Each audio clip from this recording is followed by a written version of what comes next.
नमस्कार, मी नितीन पवार. आज नवीन एक विषय घेऊन तुमच्या समोर आलेला. आजचा विषय हा शेतकऱ्यांच्या जिव्हाळ्याचा विषय आहे, म्हणजेच कर्जमाफी. तर मित्रांनो, महाराष्ट्रात कर्जमाफी होऊ शकते का? तसे संकेत दिसत आहेत महाराष्ट्रात कर्जमाफी होऊ शकते. कारण की महाराष्ट्राच्या अर्थमंत्र्यांचं काही दिवसापूर्वीचं स्टेटमेंट होतं की महाराष्ट्रात कर्जमाफी ही परवडणारी नाही. महाराष्ट्र शासनाचं तेवढं आर्थिक बजेट पण नाहीये.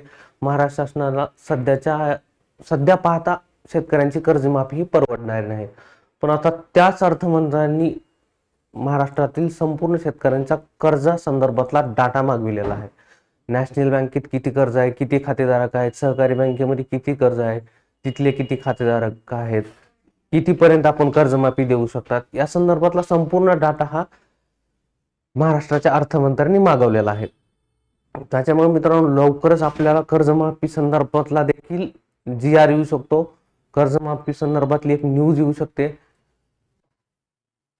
कारण की यांना परत सत्तेत यायचं आहे.